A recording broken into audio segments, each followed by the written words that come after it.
नमस्कार दोस्तों, राधे राधे, जय श्री कृष्णा। दोस्तों, शिव जी की कृपा पाने के लिए करें प्रदोष व्रत और इसकी पावन कथा अवश्य सुने। प्राचीन काल में एक गरीब पुजारी हुआ करता था। उस पुजारी की मृत्यु के बाद उसकी विधवा पत्नी अपने भरण पोषण के लिए पुत्र को साथ लेकर भीख मांगती हुई शाम तक घर वापस आती थी। एक दिन उसकी मुलाकात विदर्भ देश के राजकुमार से हुई, जो कि अपने पिता की मृत्यु के बाद दर दर भटकने लगा था। उसकी यह हालत पुजारी की पत्नी से देखी नहीं गई। वह उस राजकुमार को अपने साथ अपने घर ले आई और पुत्र जैसा रखने लगी। एक दिन पुजारी की पत्नी अपने साथ दोनों पुत्रों को सांडिल ऋषि के आश्रम ले गई। वहाँ उसने ऋषि से शिव जी के प्रदोष व्रत की कथा एवं विधि सुनी तथा घर जाकर वह भी प्रदोष व्रत करने लगी। एक बार दोनों बालक वन में घूम रहे थे। उनमें से पुजारी का बेटा तो घर लौट गया, परंतु राजकुमार वन में ही रह गया। उस राजकुमार ने गंधर्व कन्याओं को कीड़ा करते हुए देखा तो उनसे बात करने लगा। उस कन्या का नाम अंशुमति था। उस दिन वह राजकुमार घर देरी से लौटा।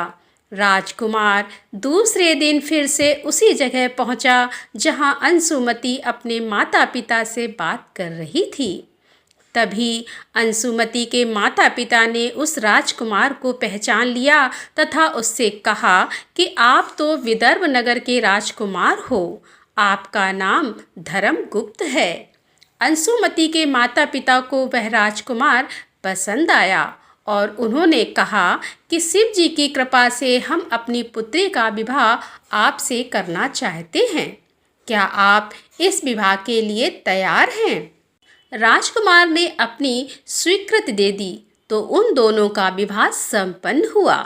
बाद में राजकुमार ने गंधर्व की विशाल सेना के साथ विदर्भ पर हमला किया और घमासान युद्ध कर विजय प्राप्त की तथा पत्नी के साथ राज्य करने लगा।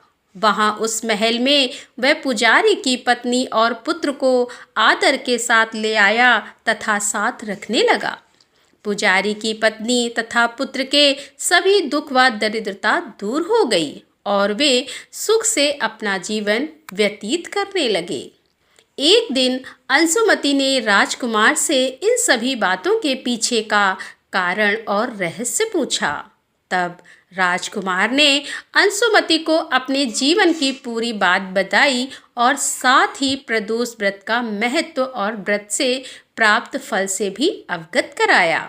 उसी दिन से प्रदोष व्रत की प्रतिष्ठा व महत्व बढ़ गया तथा मान्यता के अनुसार लोग यह व्रत करने लगे। कई जगहों पर अपनी श्रद्धा के अनुसार स्त्री पुरुष दोनों ही यह व्रत करते हैं। इस व्रत को करने से मनुष्य के सभी कष्ट और पाप नष्ट होते हैं एवं मनुष्य को अभीष्ट फल की प्राप्ति होती है। तो बोलो शंकर भगवान की जय।